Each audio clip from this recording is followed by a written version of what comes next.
की जय। जगद्गुरु संत तुकाराम महाराज की जय।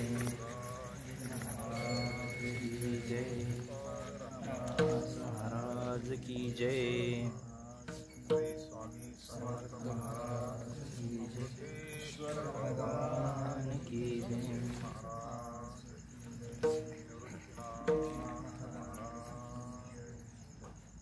हरे राम कृष्णा।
एकादशी आम्हा व्रत एकादशी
केशव तीर्थ तुळसी अनिक नेनो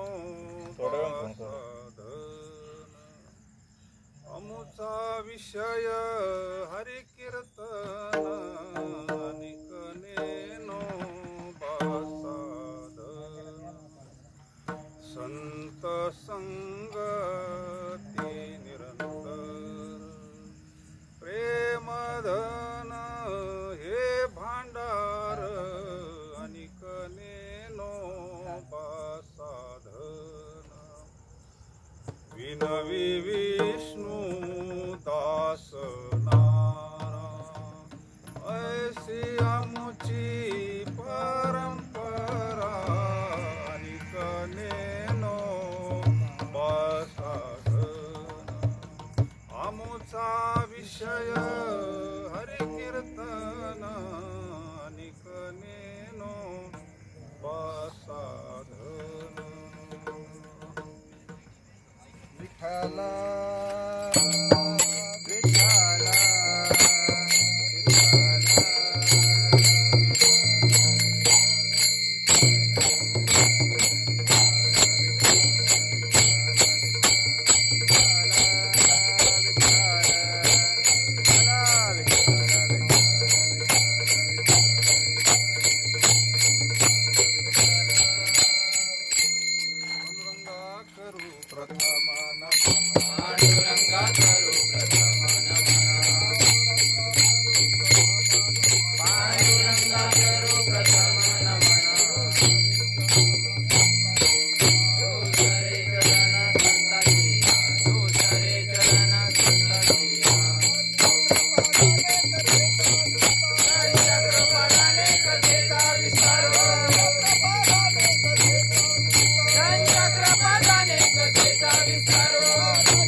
करू प्रथम नमन दुसरे चरण संतांची या त्यांच्या कृपादाने कथेचा विस्तारू बाबाजी सद्गुरु दास तुका ओम नमो ज्ञानेश्वर करुणाकरा दया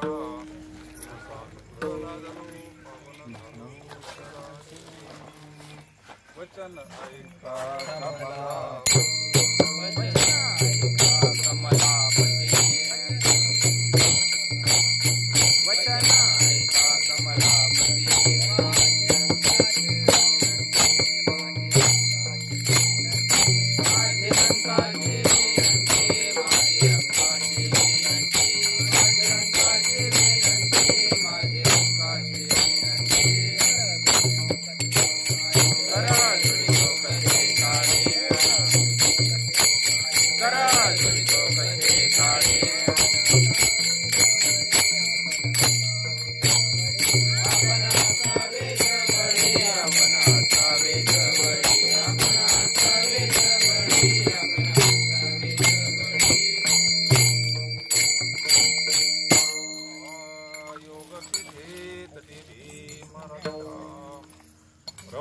पुंडरीकाय दातुं मुनीन्द्रै समागतदिष्टान्तमानन्दकन्दं ब्रह्मलिङ्गं भजे पाण्डुरङ्गं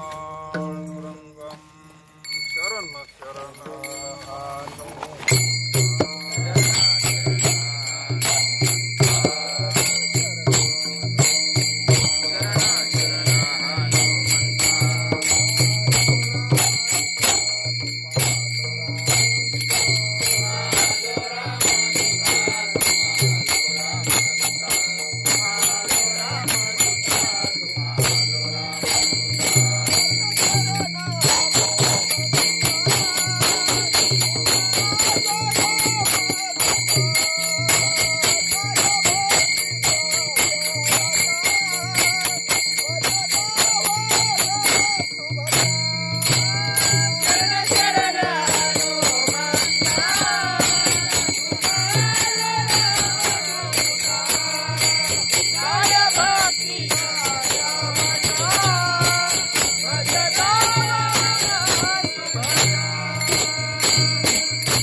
वृक्षमूलं कुरु कृपा मस्तक हे पायावरी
देवकी परमानंदं कृष्णं वंदे जगद्गुरु नमो सद्गुरु तुकया ज्ञानदीपा नमो सद्गुरु तुकया ज्ञानदीपा नमो सद्गुरु सच्चिदानंद रूपा नमो सद्गुरु सच्चिदानंद रूपा कल्याण मूर्ति नमो सद्गुरु भक्त कल्याण मूर्ति नमो सद्गुरु भास्करा पूर्ण कीर्ति नमो सद्गुरु भास्करा पूर्ण कीर्ति भस्मौटी रुंड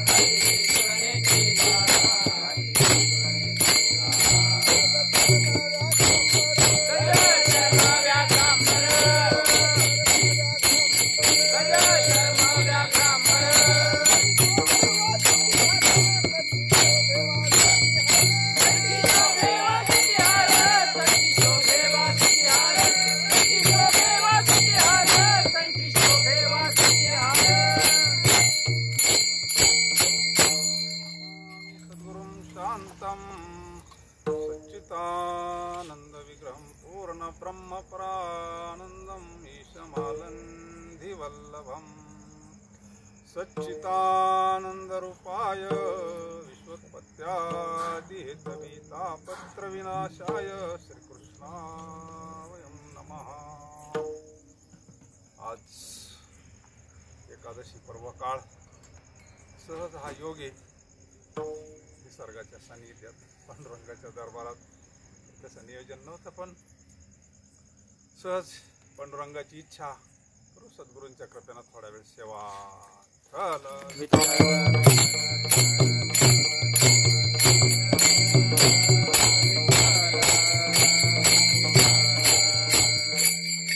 हाच खरा विधी असतो। विधी तो हरिकथा चंद्रभागेचं स्नान तसं पंढरपूरला गेल्यानंतर काय तिथं ब्राह्मणां पूजा वगैरे वेगळं नसतं काही पंढरपूरला बाकीच्या क्षेत्राच्या ठिकाणी वेगवेगळ्या पूजा असतात वेगवेगळे विधी असतात। पंढरपूरला कीर्तन हाच विधी आता आपण पंढरपूर मध्येच आहोत ना आपण पंढरपूर मध्येच आहोत पांडुरंगाच्या दरबारामध्ये हा विधी करायचा म्हणजे आपल्याला काय आमचा विषय हरिकीर्तन। हा अभंग नामदेवरायांचे सुपुत्र विनवी विष्णुदास नारा ऐशी आमची परंपरा अनेक नेनोबा साधन आमचा विषय हरिकीर्तन। लवणी मृदंग श्रुती ताळ घोष सेव ब्रह्मरस आवडे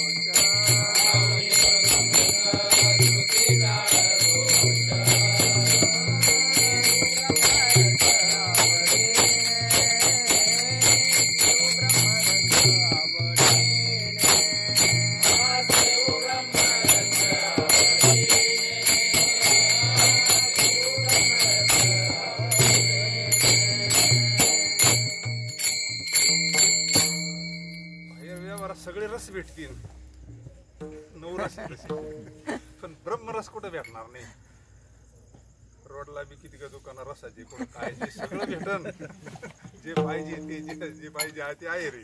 पण हा रस कुठं बाकी फक्त इथंच संतांच्या संगतीमध्ये हे भजन हा सात्विक रस आहे. बाकीचे हे रस वेगवेगळे शांत रसतात फक्त ज्ञानेश्वरी. बाकीचे रस आहेत पण कार्यापुरते, पण खरी ज्ञानेश्वरी शांत रसामध्ये म्हणजेच हा ब्रह्मरस हा फार दुर्मिळ आहे. कारण हा स्वतःलाही घेता येतो आणि दुसऱ्याला वाटता येत असतो. सेवितो हा रस घ्या रे भोवून.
रस शब्दाचा अर्थ आहे आनंद.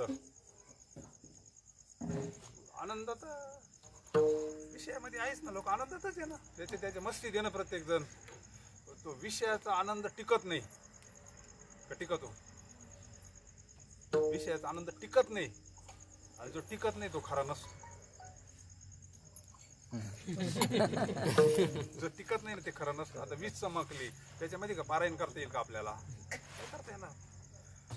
हा जो आनंद ब्रह्मरस म्हणलंय, आत्मानंद म्हणलं, आतला रस आहे तो आतला आनंद आहे, आत्मानंद आहे, भगवंताच्या दर्शनाचा आनंद आहे. जगद्गुरु तुकोबाराय म्हणतो आम्ही तो आनंदात आहोत. ब्रह्मानंदी लागली टाळी, कोण दे हाती सांभाळी, कशा नका सदा नामघोष करू हरी कथा येणे सदा.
बसलं पाहिजे तरी आनंद आहे. पण तो कायमचा आनंद पाहिजे आपल्याला. नोकरी परमनंट पाहिजे का अशी टेम्पररी पाहिजे?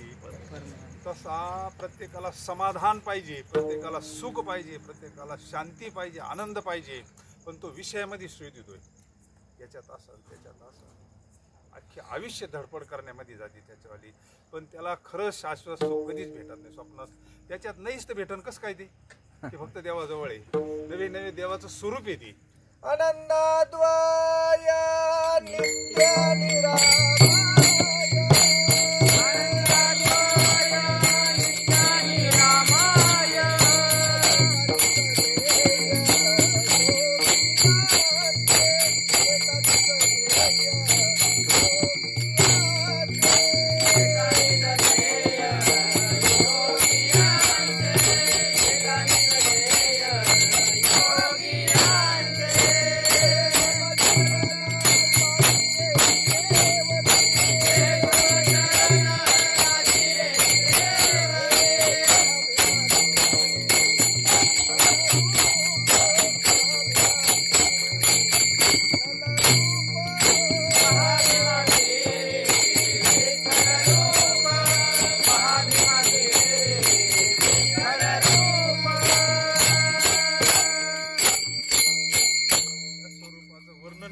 प्रमाणामध्ये ते कुठे म्हणले पंढरपूरला आहे.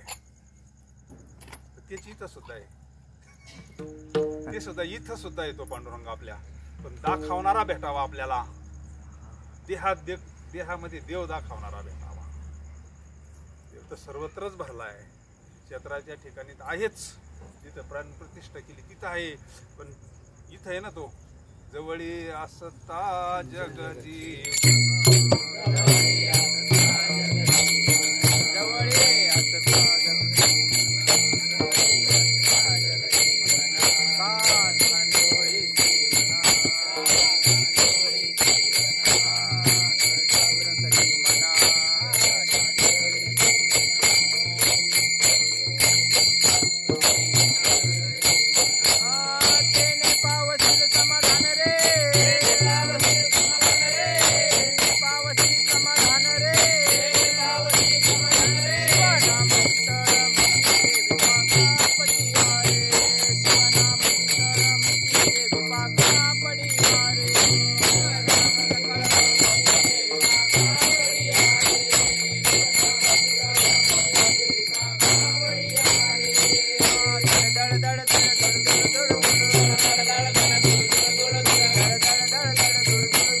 जगजीवन आपण बाहेर पाहतोय, आपण बहिर्मुख झालेले आपले सगळे इंद्रिय, बाहेरचं सगळं हे कॅप्चर करतं बाहेरचं, पण आत पाहायलाच तयार नाही ना तो, आतमध्ये पाहत नाही ना. आणि संतांनी हा शोध लावला आतमधल्या देवाचा. धन्य जागो गुरु महिमा दी दविला देव, निवृत्तीने तत्वतः सांगितले. तत्वतः सांगणारे संत असतात.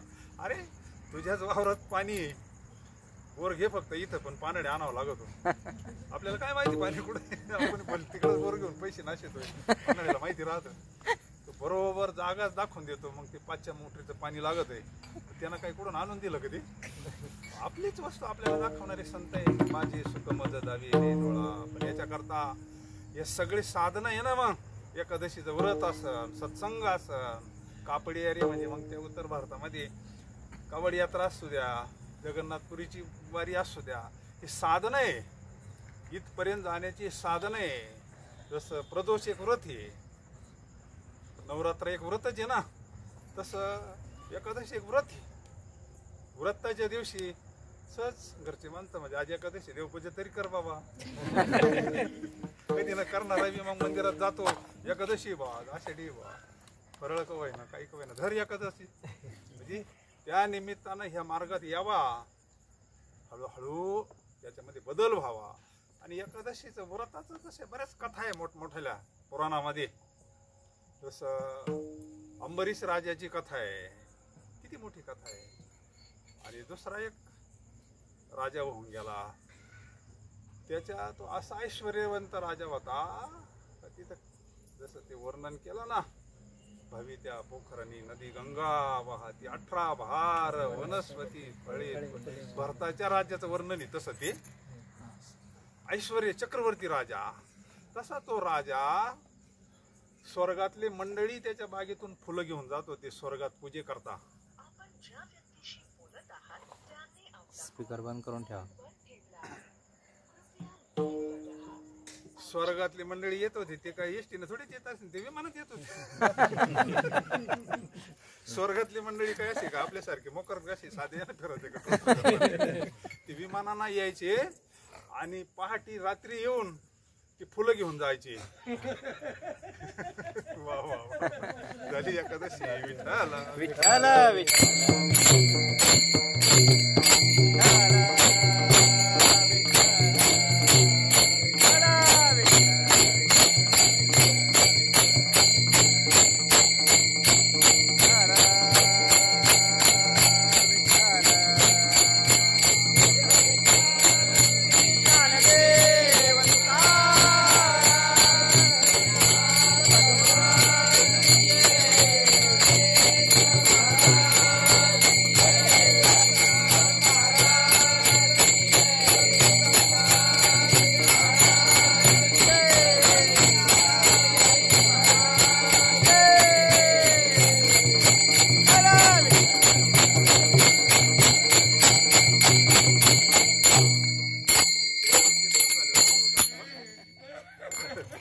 या इकडे या इकडे या.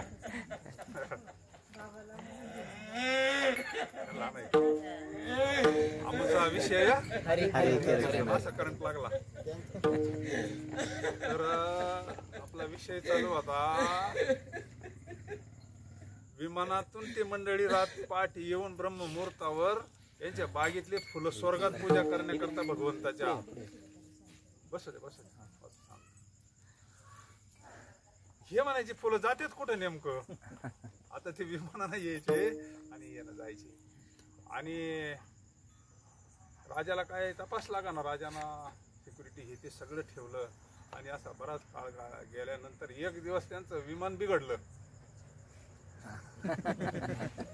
विमान बिघडल्यानंतर आणि मग ते थांबले आणि मग ते सगळे नेते आले. पकडल्यासारखं झालं ना, काय कुठून नेते बा, काय आमच्या राजाला विचारते असं तसं. म्हणजे काय नाही, हे देवाच्या पूजेलाच नेतो आम्ही, स्वर्गात घेऊन जातो म्हणले. इतका ऐश्वर्य संपन्न राजा होता. पण मग आता ते विमान हे उठाना ना परत चालू होऊन स्वर्गात जायचं ना त्यांना पूजे करता. आता काय करायचं नेमकं. त्यांनी सांगितलं तुमच्या राज्यात जर कोणी एकादशीचं व्रत केलेलं असेल, सुरुवात एकादशीची, एकादशीच्या व्रताला महिमान कशामुळं आलं. एकादशीचं व्रत आता त्याच्यानंतर भरपूर त्याचं हे झालं. सगळ्यात जगतामध्ये एकादशीचं व्रत केलं जातं. पण त्याची जी सुरुवात आहे, महात्म्य ज्याला म्हणतो आपण, प्रत्येक गोष्टीला महात्म्य असतं ना. प्रदोष व्रताचं महात्म्य असतं, कोणतं असं महात्म्य. भागवताचं का वाढलं, राजासमोर येऊन बसत होता ना. कथेचं कथा तर त्याच्या अगोदर होती ना. पण जनक राजा कथा ऐकतो म्हणल्यानंतर मग बाकीचे ऐकायला यायला काय आहे का. छत्रपती कीर्तनाला येत होते, मग बाकीच्यांना काय.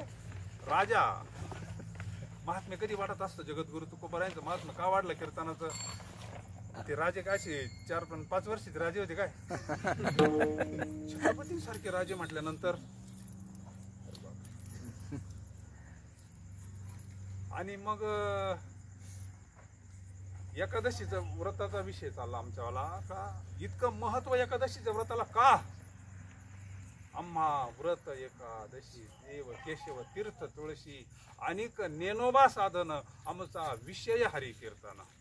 संत संगती निरंतर प्रेम धन हे बांधार विनवी विष्णुदास नारा ऐशी आमची परंपरा. नामदेवरायांची परंपरा आहे. एकादशीचा दिवस आहे. सहज आपला थोडा वेळ एक भगवंताचं चिंतन करावं म्हणून आम्ही अभंग घेतलाय. आणि मग दौंडी दिली गेली राज्यामध्ये. जेणे कोणी एकादशीचा उपवास केला असन, व्रत केला असन, त्याला काय अर्ध राज्य बक्षीस देऊन टाकू. फक्त विमानाला हात लावला का विमान निघून जाईल, उडन. त्यानं व्रत करेल असं एकादशीचं. आता तोपर्यंत कोणी करीतच नव्हतं ना. उपासन तापास एकादशीचं व्रताचं महात्म्य नव्हतं ना. अख्ख्या गावात दौंडी दिली. कोणाला उपवास जरी असला ना म्हणले आज त्याला एकादशी झाली ना, एकादशी काय उपवासच करायचा ना. मग पुढे हरिकथा वगैरे नंतर होणारच आहे, भजन पूजन काय असं, पण उपवास महत्वाचा आहे ना. म्हणजे या राज्यामध्ये जर कोणी उपवास केलेला असेल कडकडीत, त्यांना नुसता स्पर्श जरी विमानाला केला तरी विमान उडत असतं. म्हणले त्याला अर्ध राज्य बक्षीस दिन तो राजा म्हणला. पण असला कोणी तर पहा आपल्या राज्यामध्ये आपली स्वर्गात कीर्ती होईल ना. दौंडी दिली सापडणार ना कोणी बर का. पण एका नवरा बायकोचं भांडण व्हायला चांगलंच व्हायला होतं. ती बायको मारली होती त्यांना, त्याच्यामुळे ती काय जेवली नव्हती. आणि मग ती गेली तोडायला. दौंडी दिल्यावर कोणतरी सांगायला आलं बाबा त्यांना सुद्धा निरोप गेला, जर कोणी उपवास कोणाला जर असला तर नुसता विमानाला स्पर्श केला तर तू म्हणलं मग आपल्या तोडीचं काम संपून जाईल ना. काय हे कुठे नाही करावं लागतं, अर्ध राज्य बक्षीस मिळतं आपल्याला. त्याला म्हणले चाल रे तू फक्त विमानाला हात लावायचा. ती म्हणली मी आता नाही आता नाही येणार म्हणले. आता तिथं मार खायला होती. यानं काही समजून सांगितलं, अरे म्हटले आपलं सगळं जाईन ना, कामधंदा करायची गरज नाही, आपल्याला राज्य बक्षीस मिळेल, आपली कीर्ती होईल ना म्हणले. तू फक्त हात लाव म्हणले. शेवटी मग त्यांना ते हे काढलं मग वही पुढं म्हणले. आता शेवटी मग नाही ऐकू लागले काय करणार नाही का. आणि मग ती पुढं हा माग सांगितलं उपवास केलेला आहे म्हणले माझ्या मंडळीनं. हिनं हात लावलं का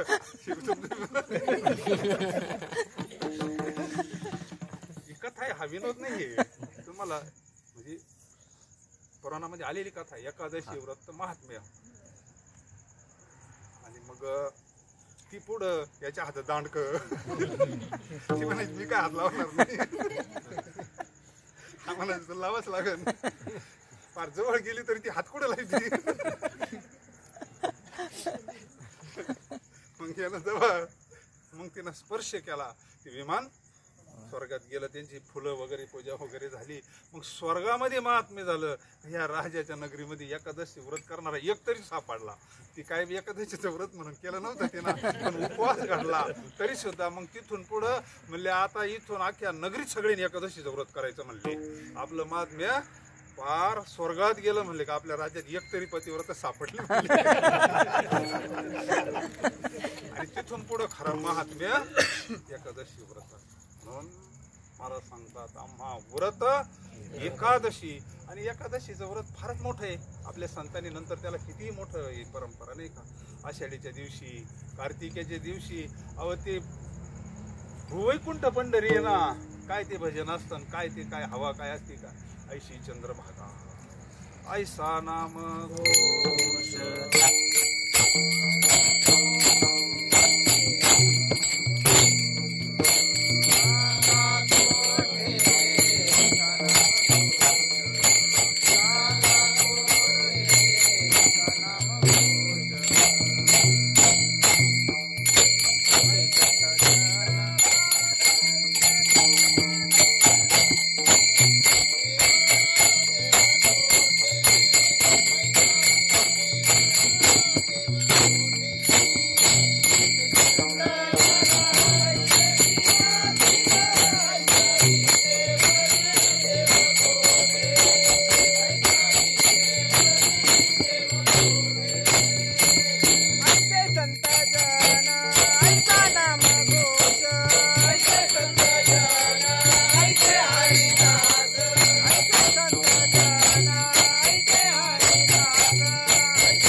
महात्म्य साधू संतांनी वाढवले. चंद्रभागा तर दुसरीकडे आहे, पण तितका पावर दुसरीकडे नाही. कारण तिथं किती काळापासून मोठमोठे योगी जपी तपी मोठमोठे मंडळी येऊन ते भूमीचं तिथं नामस्मरण झालेलं आहे. त्यांच्या चरणांना ती पवित्र झालेली आहे.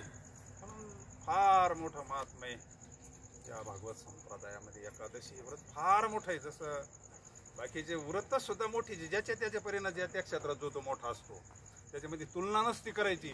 त्या त्या क्षेत्रामध्ये ज्याच्या त्याच्या गल्लीमध्ये जो तो रुबाब असतो ज्याच्या त्याच्या मतदारसंघ तो मोठाच असतो नाही का. आपल्याला एखादा वेगळ्या याचा असेल तर त्याला त्याचं व्रत महत्वाचं नाही का. तो म्हणा नाही ना आमचं प्रदोषच भारी, एखादा म्हणा नाही ना आमचं नवरात्रच भारी. भारी तर भारी बाबा बरोबर आहे, त्याची श्रद्धा आहे ना त्याच्यावर, चांगलंच आहे ना ते. नामदेवरायांचं सगळं कुटुंब सामान्य असेल का हो. त्यांनी प्रतिज्ञा केली होती ना शतकोटी अभंगाची, पण अल्प आयुष्य मानव देह शेत गणिले ते रात्र खाय मध्ये पाल. तसं पाहिलं ज्यांनी तीर्थावळी वाचली, संतांचे चरित्र वाचले, महिपती बाबांचा ग्रंथ वाचला. आता महाराज आले आपल्याकडं. सगळ्यात जास्त आयुष्य जर मिळालं असेल तर नामदेवरायांना आहे. तुम्ही सगळे समाधीचे अभंग असे बारीक वाचा जरा. माऊलीचे अभंग फक्त मालिकेत तेवढेच नाहीये, समाधीचे अभंग लई आहेत. आपण इतकं बारीक त्याचा अभ्यास करत नाही. नामदेवरायांना सगळ्यात जास्त आयुष्य भगवंतांना दिलेले.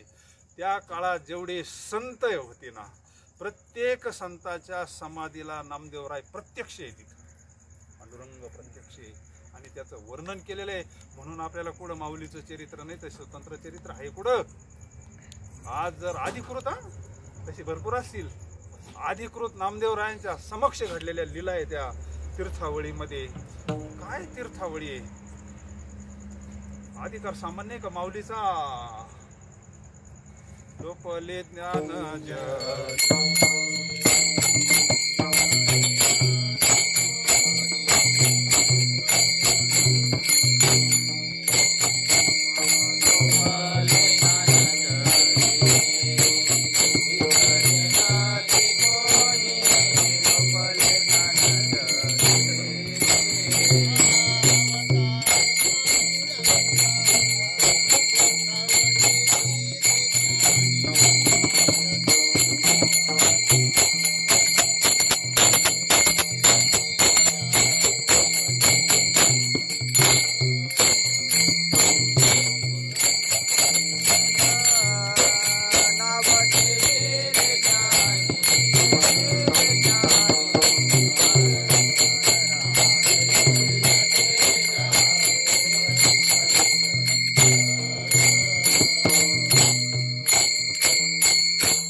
अधिकारी महापुरुष होते.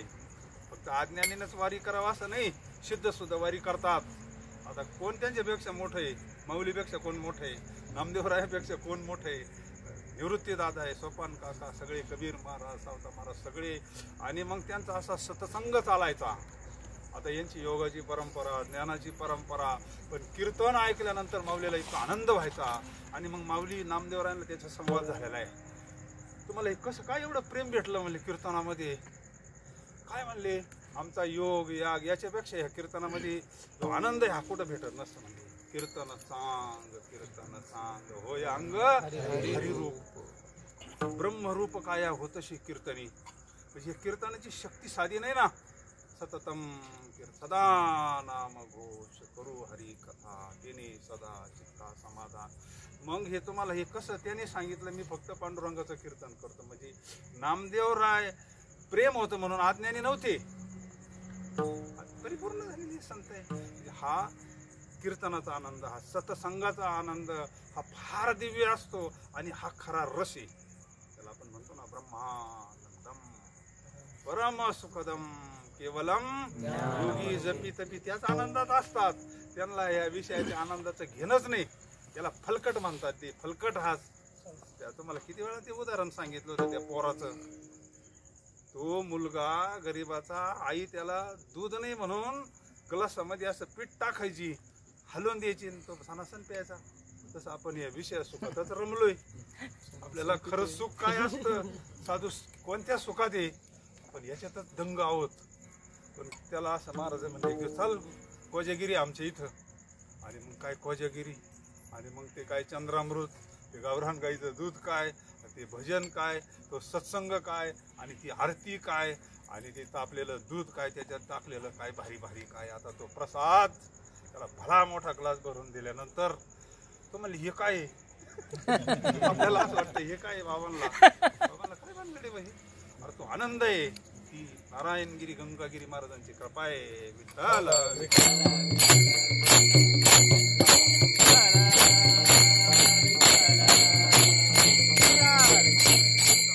शुद्ध झालं ना, महात्मा पाहून सुद्धा शक्तिपात करत असतो. पुराणात फार उदाहरण आहे. मुकुंद राजांचं उदाहरण सामान्य आहे का? मुकुंदराज त्या काळातलेच आहे. मुकुंदराज माऊली जयपाल राजा, तो म्हणला मला त्या काळात जास्त आपल्यासारखे थोडंफार सांगणारे काही महाराज असतील ना, धरून आणायचा तो राजा. लाव मला समाधी म्हणायचं. नाही समाधी तुला लावते, मला टाकला लोकांमध्ये महाराज झाला काय म्हणले. आता कशी काय समाधी लागण? डायरेक्ट काहीतरी यांना द्यावं लागते ना. शक्ती संपन्न महात्मे होती मुकुंदराज. त्या राजाला त्या काळात जेवढे काय असतील, वेशधारू असो, कोणी असो, काही असो, बोलून घ्यायचं दरबारामध्ये. महाराज आहे ना, संत आहे ना, साधू आहे ना, लाव मला समाधी. आता कशी काय, पावरच नाही ना तेवढं, कशी काय समाधी? साधना करावं लागन, अंतःकरण शुद्ध व्हावं लागन. ब्रह्मनिष्ठ महात्मा आहे, समाधी लागण्याकरता हे सगळं शुद्ध झालं पाहिजे ना. वासना अमुक पैशाची वासना येते. तो त्यांना त्या राज्यामध्ये जेवढे होते तेवढे सुद्धा आणले आणि आख्यामध्ये टाकले होते. बरं मध्ये टाकले, त्याला शिक्षा दिली होती, चक्की पेसायची, दळायचं. मोठे जाते होते ना पहिले. आणि मग मुकुंदराज तिथून चालले होते. त्याच काळातले मुकुंदराजांचा जर ग्रंथ पाहिला, विवेक सिंधू, माऊलीच्याच काळातले विवेक सिंधू. आणि मग मुकुंदराजांनी पाहिलं, अरे हे संत साधू हे एवढे भव्य कपडेवाले दिसते, काही हे मध्ये का टाकले म्हणले राजांना. त्याला शिक्षा दिली म्हणले. मग सगळं सांगितलं. असा राजा आहे म्हणले खालच्या भागातला. आणि त्यानं हे सगळ्याला शिक्षा केली म्हणले. का बरं? तो म्हणतो तुम्ही जर खरे संत असते तर मला समाधी लावून द्या. अरे म्हणजे कसं? उद्या मी दरबारात येतो म्हणले, मला त्याच्यावाला काय असेल कोणतीही आट मान्य म्हणले. महाराज तुम्ही कशाला, तुम्हाला मध्ये टाकीन तो म्हणले. अधिकारी महापुरुष होते शक्तिपाताचा, त्यांच्यावरून सहज विषय आठवला. काय बस जवळ जाऊनच काय कारण नसतं. ब्रह्मनिष्ठ महात्मा बाहेरून स्वतः शक्तिपात करू शकतो एखाद्यावर. काय त्याला लागत महात्म्याला. आणि मग आले ते. आता ते अधिकारी महापुरुष आल्यानंतर तो जयपाल राजा तिकडून घोड्यावर बसून आला, ऐश्वर्यामध्ये आला. आणि यांना ऐकून नुसतं पाहिलं त्याच्यामध्ये कृपा दृष्टी आपल्या पदी बाप रखुमा देवरी विठ्ठले. त्यांना पाहिलं, शक्तिपात केला, त्या घोड्या सगळं त्याला समाधी.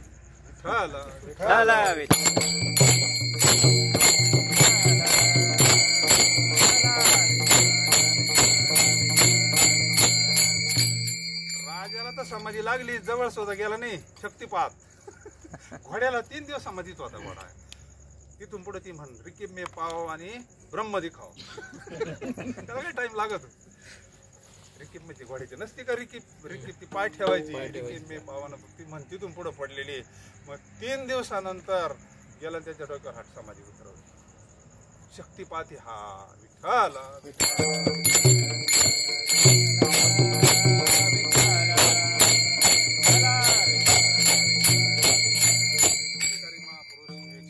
ग्रंथ लिहिला, त्याच्यामध्ये थोडस त्यांचं चरित्र आलेले. असे महापुरुष शक्तिपात करू शकता. आपला विषय चालला होता रसाचा. मग ज्या वेळेस त्यांना ते दूध घेतलं कोजागिरीचं, मग त्यांना विचारलं हे काय आहे? ते म्हणले हे दूध. मग आपल्याला आई काय पाहिजे तो? मग तो घरी गेला, 12 वाजता आईला उठवलं. म्हणले आई दूध. तिचा रट्टाच होता ना. हात धरला त्यांना. आई म्हणले तू काय करते? हा दृष्टांत आहे. आपल्याला जे सुख व्यवहारात भेटतं ना, हे विषयाचं सुख आहे. विषयाचे समसुख बेगडाची, पण हे आतलं जे सुख आहे ना, आत्मसुख घरी उघडा उगाच चावटी. हे वस्तूपासून मिळणारं सुखच नाही. ते ज्यावेळेस आपलं अंतःकरण पवित्र होतं, जैशी गंगा वाही तैशी ज्याची मन भगवंत जाण जवळी. ज्यावेळेस अंतःकरण पवित्र होतं आणि एखाद्या महात्म्याची आपल्यावर सहज कृपा होती, त्यावेळेस आतून जो अंतःकरणाचा सुख असतं, लहरी उठत असतात, त्या लाटा उठत असतात, तो आनंद, तो ब्रह्मानंद आहे. तेच भगवंताचं दर्शन आहे.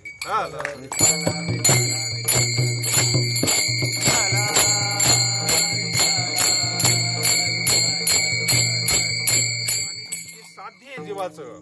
त्याच्याकरता भगवंतानं हे मनुष्य शरीर दिलं, ग्रंथ त्याच्याकरता, दिंड्या त्याच्याकरता, प्रवचन त्याच्याकरता, सप्ते त्याच्याकरता. कशा करता? भगवंताच्या प्राप्तीकरता.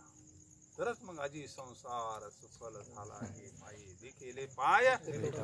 भगवंताचे पाय म्हणजे भगवंताचं स्वरूप, व्यापक भगवंताच्या स्वरूपाचं दर्शन झालेलं आहे. जिकडे पावे तिकडे चतुर्भुज गोपाळू. मग त्याच्याकरता हे साधन सांगितलं महाराजांनी अभंगाच्या प्रथम चरणामध्ये. व्रत एकादशी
त्यावेळेस पहिलं सांगितलं जातं एकादशी करावं लागेल बाबा. त्यावेळेस कुठे बी पार कुठं जा तुम्ही भारतभर पवित्र तुळशीची हरिकृष्णवाले सुद्धा एकादशीला फार महत्व देतात. तरी वैष्णव संप्रदायाचे तो बी, पण एकादशी ही तुळशीला फार पवित्र आहे प्रत्येक ठिकाणी. जरी उत्तर भारतात जरी गेलं समजा, पण ह्या व्रताला फार, पण महाराष्ट्रात एक नंबर आहे. म्हणून आम्हा व्रत एकादशी देव केशव. केशव म्हणजे हा बाबा केशव, तो निघून गेल्यावर याला काय म्हणतात? उरलं काय मग, नाही का? आणि तोच पांडुरंग देव केशव म्हणजे आमचा एक देव, एक धरीला चित्ती आम्ही माईचा. कसं आहे याचा अर्थ दुसऱ्याचा कोणाचा द्वेष करावा, मत्सर करावा असं याचा अर्थ नाहीये. पण आराध्य एक असावं, कोणताही असावं. अहो कोणताही असू द्या ना, तुमचं गणपती बाप्पा असू द्या ना, काही फरक पडत नाही ना. आई असू द्या, एखाद्याचा फार खंडोबा असू द्या, काही फरक पडत नाही. इष्ट कोणताही असू द्या ना, तिथपर्यंत आपल्याला मूळ, आपल्याला जर मूळ कळाला साधूच्या कृपेनं, मूळ बोध स्वरूप जर कळाला, भगवंताचेच अवतार आहे ना. अनंत रूपे अनंत वेशे, अनंत रूपे अनंत वेशे,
हा काय आता कोणा केलेला देव आहे काय?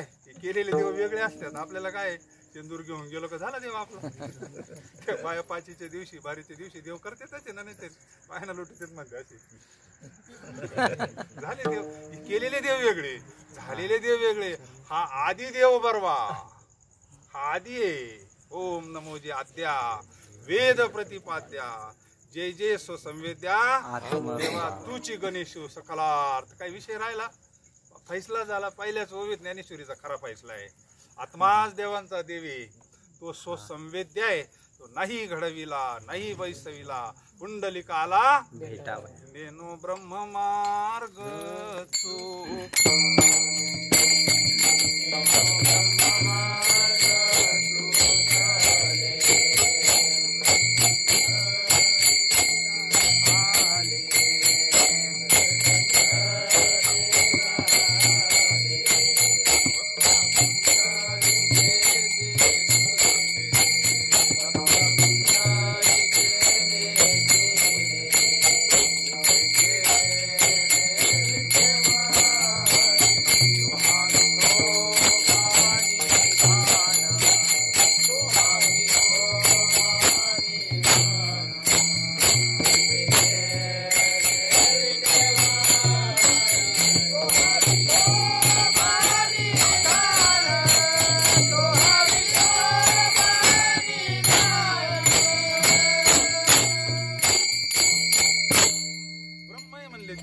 काय आहे ब्रह्म आहे ब्रह्म नेनो ब्रह्म मार्ग चुकले आता ब्रह्म कस काय मार्ग चुकन ब्रह्म सर्वगत सदा सम जेथ अनु नाही विषम प्रमाणे साधूच संतांचं प्रमाणे ब्रह्म कसं आहे व्यापक आहे जे ब्रह्म काशीत आहे ते इथं आहे निर्गुण शुद्ध ब्रह्म आहे ना ते कधीच कमी कुठं जास्त नसतं ते समे समचरण दृष्टी विटेवरी समे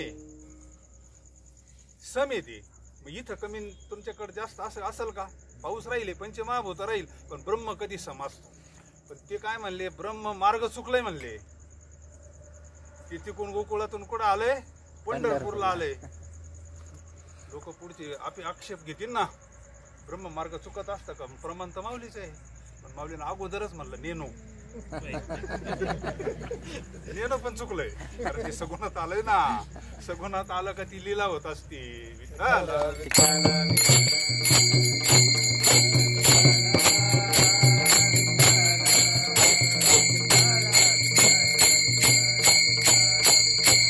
पांडुरंग परमात्मा आहे केशव त्याला काय नाव अवताराच्या राशी तो हा शंख चक्र गदा पद्म अहो हे सगळे अवतार त्याचेच आहे सगळे अवतार त्याचेच ज्यांनी ज्यांनी ती बखर वाचली असेल ना स्वामीची बखर तुम्हाला सांगितलं ना त्याला बखर का नाव दिलं स्वामीची बखर आहे जसंची तसं ज्याच्या त्याला बखर म्हणतात त्या काळात स्वामीने ज्या शिव्या दिल्या ना तशा तशा बखरीमध्ये आलेल्या आहे स्वामी काय अवघड काम होतं त्या काळामध्ये आपला विषय असा आहे का अवताराच्या राशी तो हा मग त्यावेळेस एक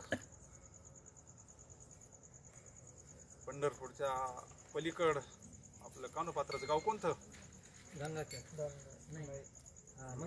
मंगळवेढ हा मंगळवेढ्याला एक साध्वी होती ब्राह्मण स्त्री होती आपल्याला फक्त अवताराच्या राशी सगळे अवतार कोणाचे पांडुरंगाचे हा विषय आपला त्याच्यामध्ये भेद नाही फक्त कार्यानुसार अवतार झाले यदा यदा ही धर्म शिकला निर्भा आणि मग तिचा एक नियम होता त्या साध्वीचा बकरीमध्ये तिचा विषय आला तिचा नियम होता लहानपणापासून आता मंगळवेढा काही लय लांब नाही ना ती पायी पंढरपूरला येत होती पंढरपूरला यायचं पायी यायचं वारकऱ्यांबरोबर भजन करामध्ये तिचं व्रत एकादशीचं चंद्रभागेचं स्नान करायचं पांडुरंगाचं दर्शन करायचं त्यावेळेस एवढी गर्दी लोटालाटी नव्हती आणि मग बेस्ट पैकी निवांत दर्शन व्हायचं रात्री कीर्तन ऐकायचं विधी तो हरिकथा पंढरपुरामध्ये सगळ्यात मोठा विधी रात्री कीर्तन ऐकायचं प्रसाद भेटायचा सकाळी उठायचं परत चंद्रभागेचं स्नान करायचं आणि प्रसाद घ्यायचा आणि घरी जायचं आणि आपलं आपलं कर्म करायचं असा तिच्यावाला अख्खा आयुष्य त्याच्यामध्ये गेलं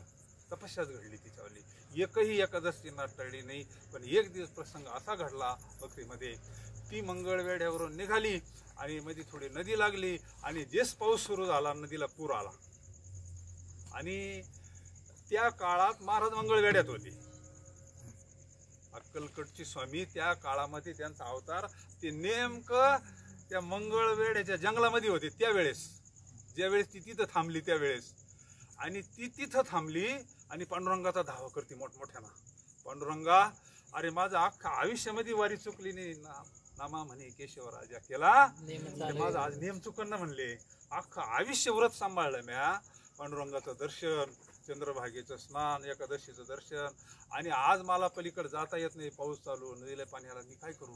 पांडुरंगाचा धावा करते ती. आणि नेमकं स्वामी तिथं होते. त्या मंगळवेढ्याच्या जंगलात स्वामी तिच्या पुढे आले, कमरेवर हात ठेवला आणि तिला पांडुरंगाच्या स्वरूपात दर्शन दिलं.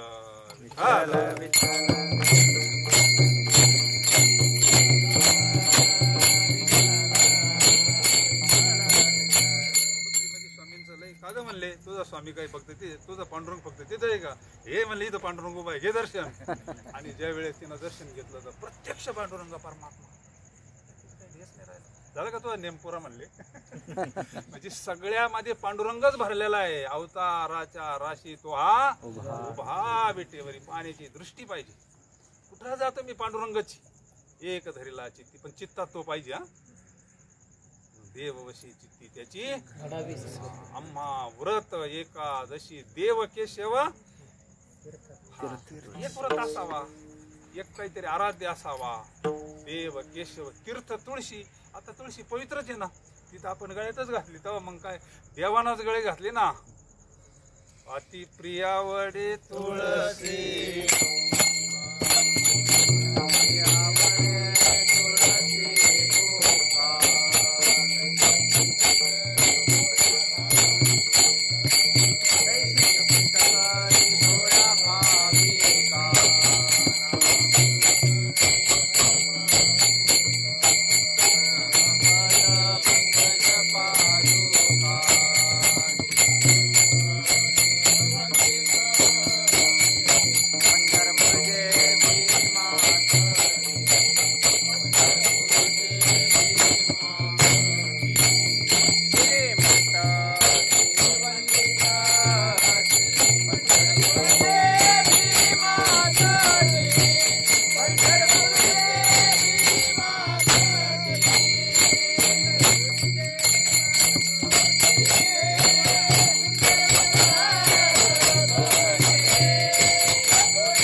एवढे मोठे बॉक्स तरी रिटर्न येणार.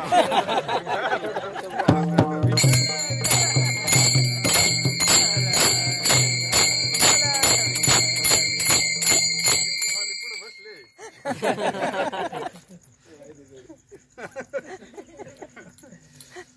देव केशव तुळशी मूळचीच पवित्र आहे. जरी एखादा म्हणलं मी नाहीच घालणार तुळशीची माळ, पण शेवट तर मग म्हणले आणा तुळशी, नाही का. बिचारांना आयुष्यभर तुळशीची गाठ घेतली नाही, पण शेवटी मग ते, कारण ते नंतर ते तरी पवित्र होईल ना. आणि होतच महाराज, काय पवित्र आहे त्या तुळशीचं, नाही का. फार देवाला अति म्हणलंय, अति प्रिय आवडे तुळशी. अति शब्द कुठे आहे? साधूचा येते. नामदेवरायांच्या प्रमाणे अति प्रिय आवडे तुळशी. तैशी प्रीती करी. आपल्या पंढरपूरला येणारे भोळे भाळेच असतात ते काय बोले, बालाजी सारखे मोकार सोनं घेऊन जाते, असे काही नसेल. कारण आपला देवच तसा आहे. अति प्रिय आवडे तैशी प्रीती करी भोळ्या भोळे भावे. एक जण बाबा याला अनुष्ठानाला बसला होता, बालाजीला. तो म्हणला मला स्पर्श करून दर्शन पाहिजे.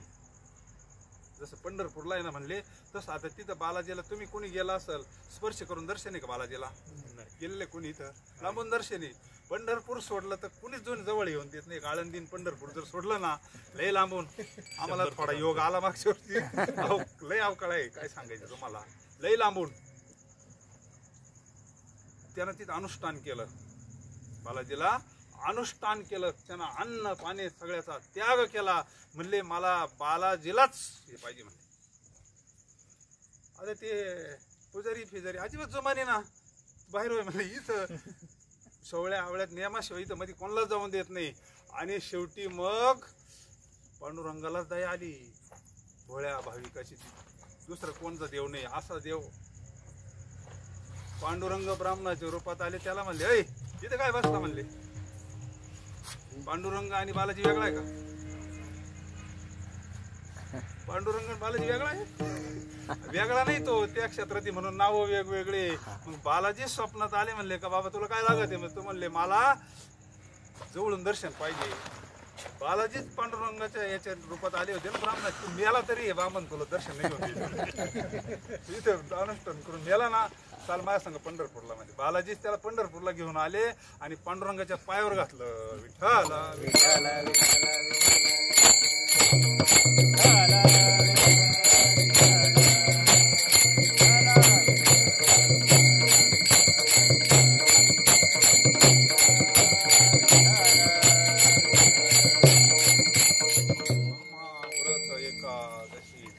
केशव तीर्थ तुळशी. तुळशी.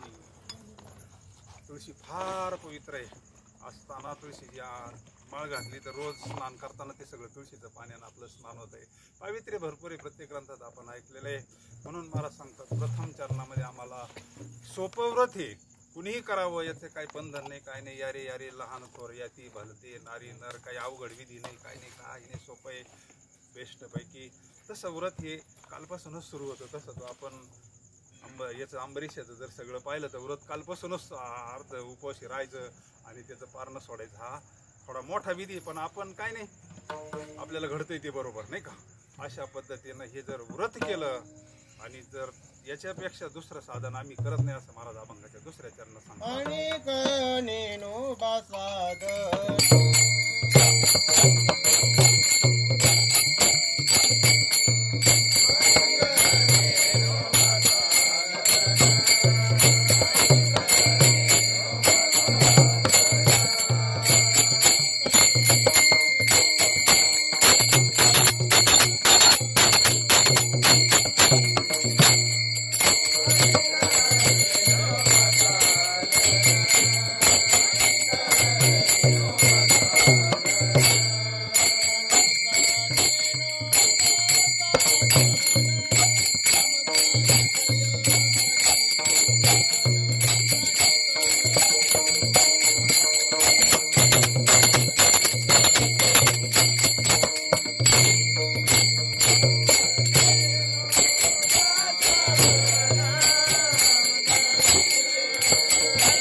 टाकली बाकीच्या साधनाची.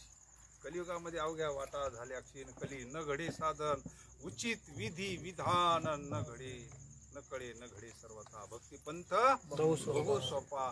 त्या साधनाचा अंगीकार स्वतः अगोदर करून पाहिला संतांनी, औषध स्वतः घेऊन पाहिलं आणि मग आपल्याला सांगता ब्रह्मरस घेई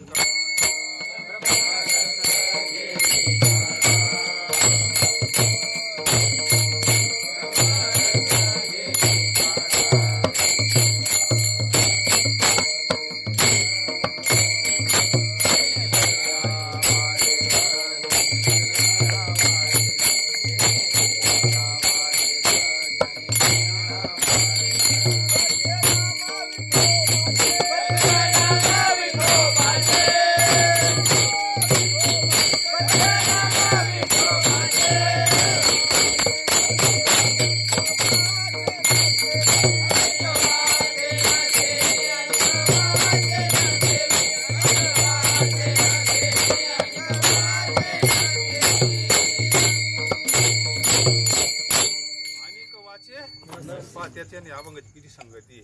अनेक नेनोबा अनेक वाचे तेच आहे ना. जगद्गुरु तुका अवतार ते का वेगळे आहे का, ते का वेगळं काय सांगणार आहे का?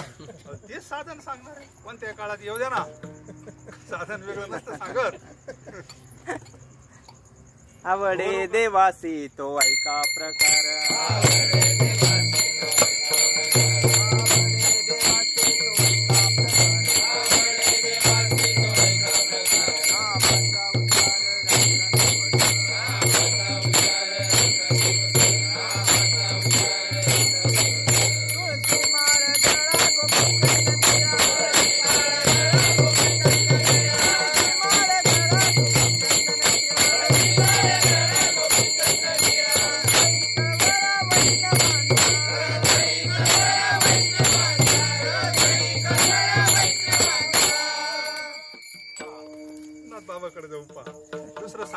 ते देवाला काय आवडतं? तुळशी माळ गळा, गोपीचंदन हृदय कळा. म्हणजे नामस्मरण सांगितलंय साधन कलियुगामध्ये. आषाढी कार्तिकी पंढरीची वारी साधन निर्धारी बघा ना काय किती. म्हणजे आता काय आपण सहज बसले म्हणून हे सहज चाललंय आणि सहज जे चालतं ना तेच खरं कीर्तन असतं.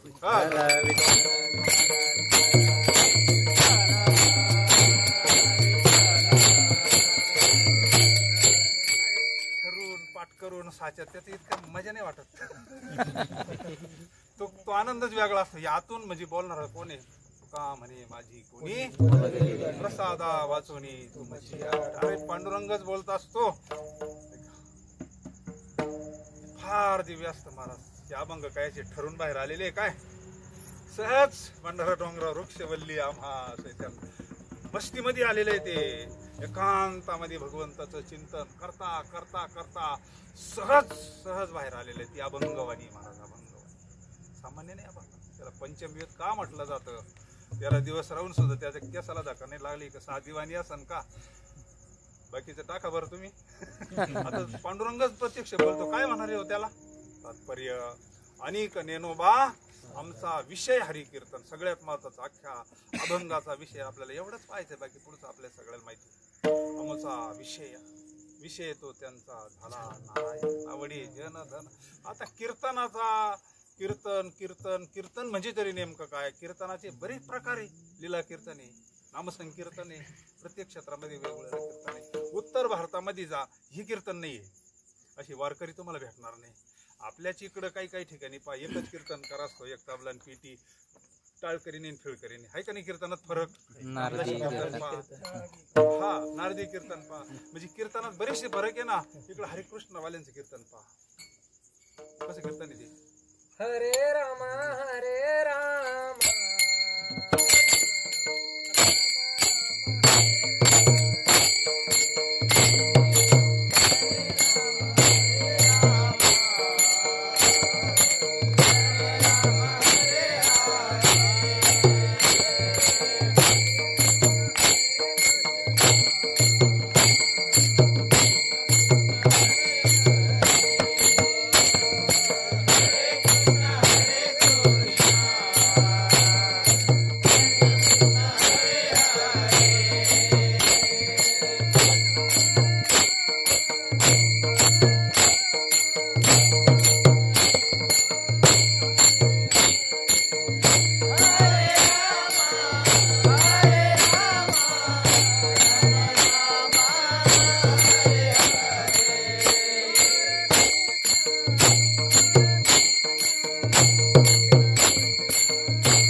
भगवान की जय.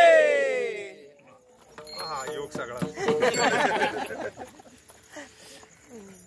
का म्हणे जवळ न पाचारिता आता त्याचं भजन करायचं म्हणलं तू सगळे बरोबर बोलीत असतो.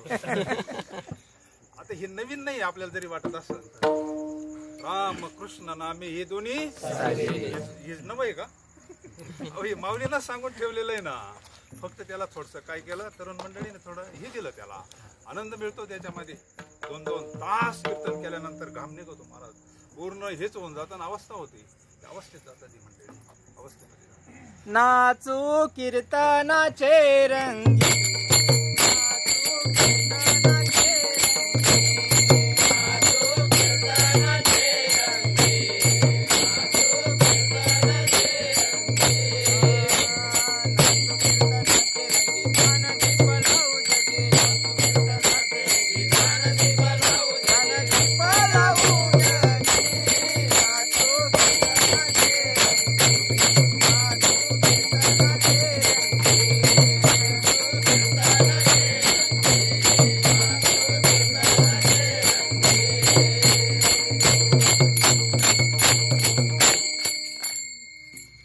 बाहेर नाचायला कुठं लोकांना लाज वाटत येऊ, इकडं नाचलेलं कुठं सण होत आहे.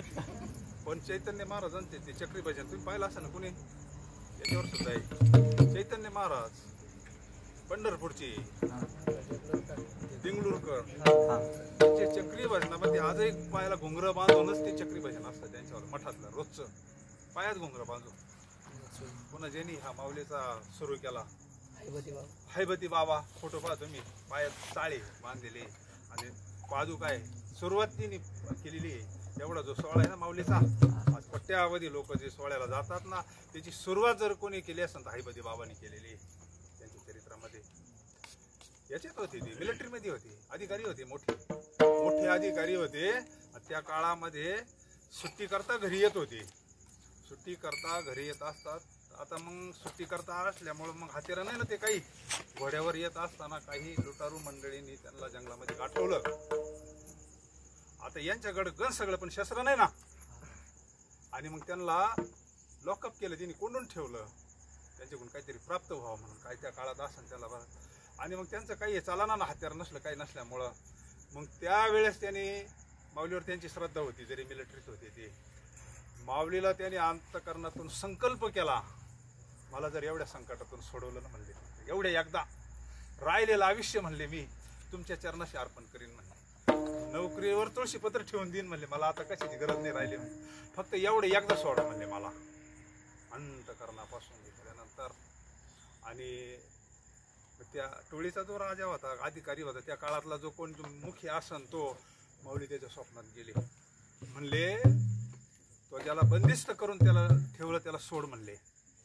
पहिल्या दिवशी ऐकलं नाही त्याला, दुसऱ्या दिवशी ऐकलं नाही, आणि मग तिसऱ्या दिवशी माऊली स्वप्नात गेले त्याच्या, याला आज सोडलं तर बरं आहे, नाही तर तुझ्या मुलाची आता सकाळी तयारी होईल म्हणले, लगेच तयारीच कर म्हणले सरपणाची तू. त्यांना लगेच जे सोडलं ना, म्हणजे खुदा डरताय तुझा संधी झाला ना, घरी नाही गेला हैबती बाबा, घरी नाही गेले. मग गेले तसे माऊलीच्या तिथं अख्खं आयुष्य त्याने ते समर्पित केलं.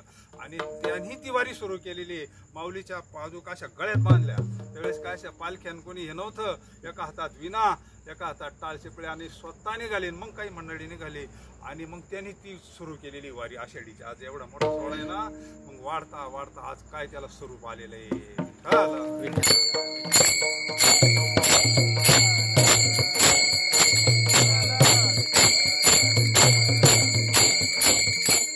विषय कीर्तन, हे कीर्तन करीतच गेले, पण पायामध्ये त्यांनी तिथं लाज भय शंका जोपर्यंत ते ना तोपर्यंत नाही. देवा ताईसा करी उपकार देहाचा विसर.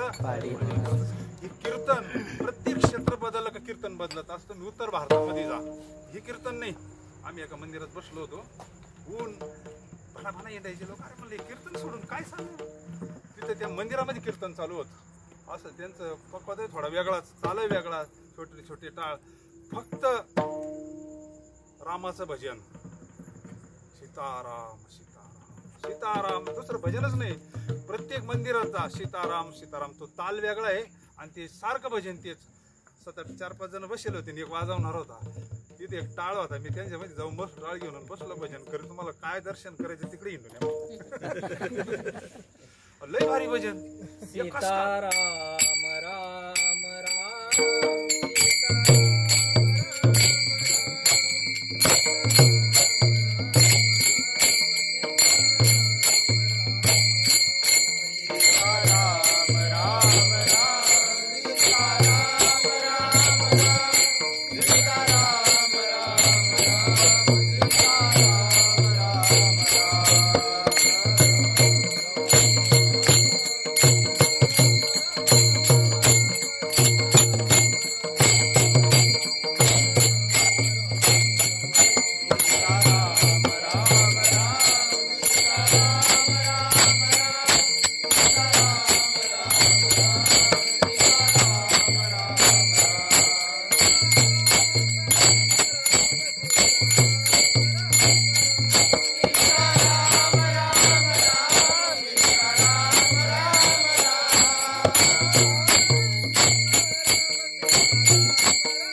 वाणी मरा पश्यंती मध्यम आणि वैखरी.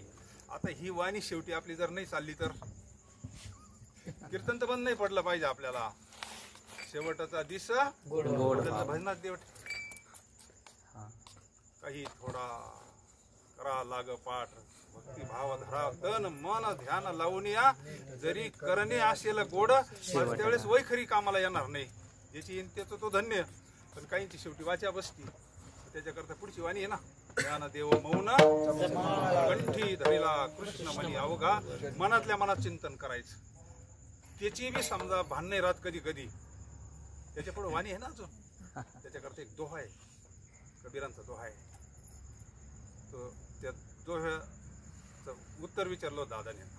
कंठ हलेना जिव्हा स्मरेना राम राम हमारा भजन करे हम बैठे आराम.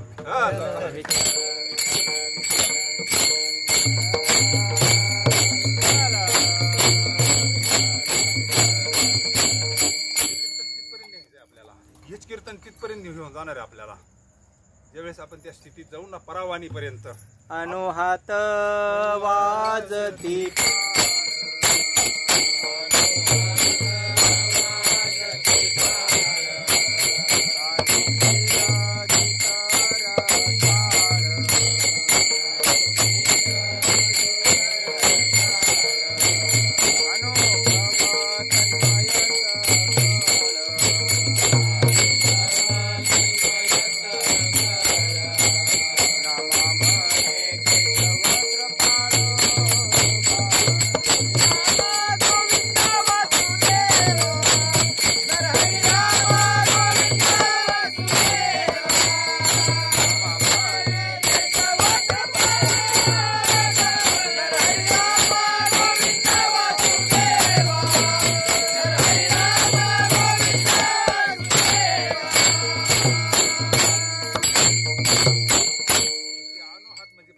नाद येतो. तो मूळ स्वर आहे. आतला स्वर येतो तसा प्रत्येकाला आतून मूळचा स्वर आहे. हे बनवलेले कोणीतरी पण मूळ स्वर आतून आहे. आत बासरी वाजती बरं का. आत टाळ वाजतात. हे टाळ तर बाहेर वाजतातच. अनुहात वाजती टाळ, अनुक्षीर गीत रसा, अनुभव तन्मय सकळ. पण तो आवाज कधी येईन? बाहेरचे सगळे कुलप बंद झाले पाहिजे, इंद्रिया देऊनी कवा. ते भजन जर आपलं चालू झालं ना, मग आपलं स्वरूपच होऊन जाते. परे होऊन परत ते घर तेथे राहू निरंतर. अरे ते स्वरूपच झालं आपल्यावाला. मग आपणच पांडुरंग स्वरूप झालो. आता कैसे येणे जाणे सहज खुंटले, स्वरूपच प्राप्त होतं. भगवंत स्वरूपता देहात असतानाच प्राप्त होते. त्याला जीवनमुक्त अवस्था म्हणतात. याच देही याच डोळा भोगू मुक्तीचा सोहळा.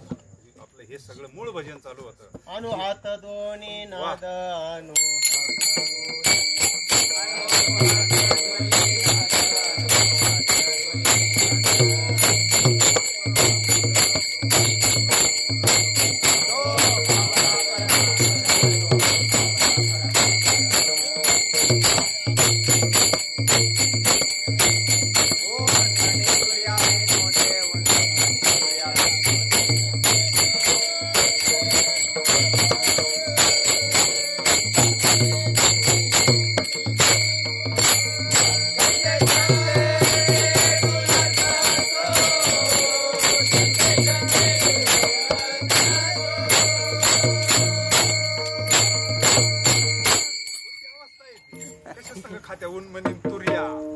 चार तास महात्म्य कीर्तन करतं. कोणत्या अवस्थेमध्ये?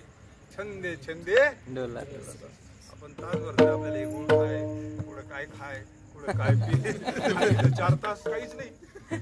कोणता नाद येतो? काय स्थिती काय ती? ती स्थिती ज्ञान गोदावरीच्या स्नान केले ज्ञान देवाच्या दत्तात्रय दिला. ती अवस्था आहे महाराज. बापू म्हणायची तुरिया टिकली का उन्मनी आहेच म्हणले, उन्मनी टिकली का तुरिया आहेच म्हणले, सून टिकली का सासू होतच असते म्हणले. पण सून टिकली पाहिजे. आता ज्या सासा आहे त्या सोनं होत्या ना कधीतरी का नव्हत्या. तसं ती स्थिती एक हळू हळू हळू हळू हळू फार परमार्थात आनंद आहे. फक्त नामस्मरण करणारा पाहिजे. हा, त्याला काही लागत नाही, काय पैसा लागत नाही, पाणी लागत नाही, काय नाही. काय तो कब्बर आहे दगडाचे टाळ, कोण त्याचा नाद, काय अवस्था असाल, काय सगळी अनुकूलता होती का? प्रतिकूलतेमध्ये सुद्धा भजन होतंय. फक्त आतून तळमळ पाहिजे. म्हणून दुसरं चरण काय आहे? अनेक नेनोबा आमचा विषय हरिकीर्तन, नाम संकीर्तन साधन पै सोपे जळतील पापे. हेच कीर्तन केलंय आतापर्यंत. हे जे सिद्ध पदाला गेले ना, मग तपश्चर्या आसन काय प्रत्येक जणांना हे चिंतन करता करता परावारीपर्यंत गेले आणि साधकाची सिद्ध झाली, नवी मुक्त झाली. त्याच्याकरता पाहिजे सतसंग अभंगाच्या तृतीय चरणामध्ये संत संगती निरंतर.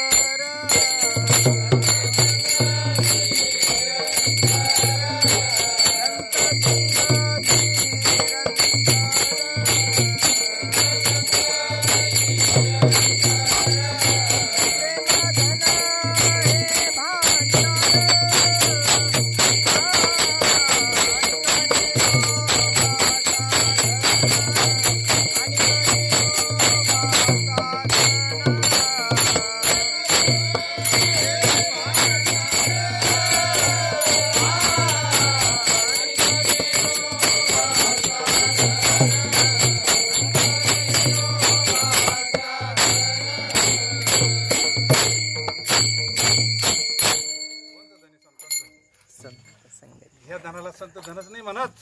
परमार्थ महाधन जोडी देवाचे जडे धन. हे सोनं पैसा आपल्याला त्याचं हे मोह आहे, ते काही खरं धन आहे का? वमन ते म्हणी बैसले. साधूची नजरच वेगळी असते. खरं धन परमार्थ प्रेम धन हे. आणि देव प्रेमाचाच भकेलेला आहे. हो, भावाचा भकेला. त्याला प्रेम लागतंय. अन्यथा तो कशानाचा कळत नाही. भाव बळे रवी ना भोळ्या भाविकाशी हरिपद प्राप्ती अभिमानी अशी गर्व. म्हणजे प्रेम धन हे भांडार. पुढं काय संत संत संगती निरंतर प्रेम धन हे आणि संत संगतीत हा काय विनु सतसंग विवेकन होई राम कृपा विन संत तिथे विवेका आसनेची. म्हणजे सतसंगत भागवत सतसंग सोडून दुसरं काही सांगतच नाही ना. संताची संगती संत समागमी संत समागमी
महाराज म्हणले मग मला कुत्र्याचा जन्म परवडून याचे रामनाम होईल श्रवण घडेला भोजन. आता इथं प्रसाद भेटून आपण भजन केलं थोडंफार त्यांच्या दारामध्ये थोडंफार त्यांना आपल्याला काहीतरी द्यावंच लागेल ना नाही का. घडेला भोजन तिथे राम नाम म्हणजेच कीर्तन संत संगती फार. ज्याला पवित्र तुळशीची माळ घातली आपल्या योग्यतेप्रमाणे कोणीतरी महात्मा भेटला त्याला संत संगती हाच परमार्थ आहे. काय वेगळं संत संगतीने थोर लाभ झाला म्हणजे काय. हे मंडळी काय साधे आहे का हो. पिकले या शेंदे पैसे आम्हा केले काम क्रोध लोभ निमाले आनंदाची तुकोबाराने अख्खे पैलवान पाडलेले. एकही पैलवान सोडला नाही. अख्खं चरित्र पाहतो मी अख्खे पैलवान तुकोबाराने पाडलेले. आता आपल्याला वेळच नाही. विठ्ठला विठ्ठला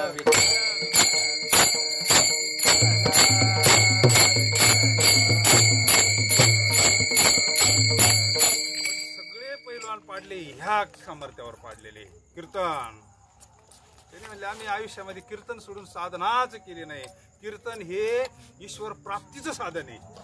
हे काय बाबा करमणूक नाही बाकीच्या याच्या करता कीर्तन नाही. कीर्तन हे ईश्वर प्राप्तीचं साधन. कथा ही आपली माता आहे महाराज. ती कथा काय सामान्य गोष्ट नाही. आपलं अंतकरण पवित्र करणारे कीर्तन प्रमाण झालं ना. ज्ञानदीप लावू म्हणून संत संगती फार. तुकोबारायला किती गोडी गोडीत नेलं होतं त्यांनी घरी. त्या मावल्याला कडक पाणी तापून ठेवलं होतं ना उकळून. घालू संताशी असं पूजा करू काया वाचा म्हणे. एका जनार्दनी का बा आपल्या नवऱ्याला भजनाला घेऊन जातो म्हणून स्वार्थ. ते म्हणले काय महाराजांना घरीच घेऊन या म्हणले. आज फराळही करून त्यांना स्नानही घालून त्यांची पूजा करून आणि सगळंच करून म्हणले. महाराजांना काय त्यांचा डाव माहिती. फक्त भजन आयुष्यामध्ये नाही का. आणि मग तिनं सगळा कार्यक्रम केला ना उकळेल पाणी महाराजांच्या अंगावर टाकलं ना. त्यांनी तिला नाही काय म्हणले महाराज. पांडुरंगाचा धाव जळे माझी काया लागला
पैलवान पाडला म्हणले. महाराजांना क्रोध नाही आला. हे क्रोध कोणलाच ऋषी मुनी शाप देतात. महाराज म्हणले आज एक पैलवान पाडला, मला याचं समाधान आहे. कशाना? कीर्तनाना, नामस्मरणाना. आमचा विषय हरी कीर्तन. हो पार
देवा. असं महाराज सांगतात. आमची ही फार जुनी परंपरा आहे. शेवटच्या चरणामध्ये विनवी विष्णू दास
नारायणाच्या चरणात महाराज सांगतात विनवी विष्णुदास. आता तसं नारायण नाव असेल पण प्रेमानं आपण म्हणतो नारा, महादा, नामा हे नामदेवरायांचे पुत्र आहे. यांनीच माऊलीची ज्यावेळेस समाधी घेतली ना, यांनी ती जागा नदी हळवला, ती समाधीची जागा यांनी झाडलेली आहे. माऊली ज्यावेळेस समाधीला बसायचे ना, हे सगळे नामदेवराज सगळे पंढरपूरहून पांडुरंग रुक्मिणी सगळे आलेले होते. चरित्रामध्ये येते समाधीच्या अभंग वाचा. ती जागा कोणी झाडलेली, जिथं माऊलीला समाधीला बसायचं ना, हा नारा आणि मादा यांनी ती जागा स्वच्छ केलेली आहे. बरोबर आहे. समाधीच्या अभंग वाचा. नारा म्हणजे प्रेमाना नारा म्हणलं ते नारायणी. नामदेवरायांचे सुपुत्र आहे विनवी विष्णू दास नारा. आमची आईशी परम आणि कन्यानोबा साधन आमचा विषय कीर्तन ज्ञानेश्वर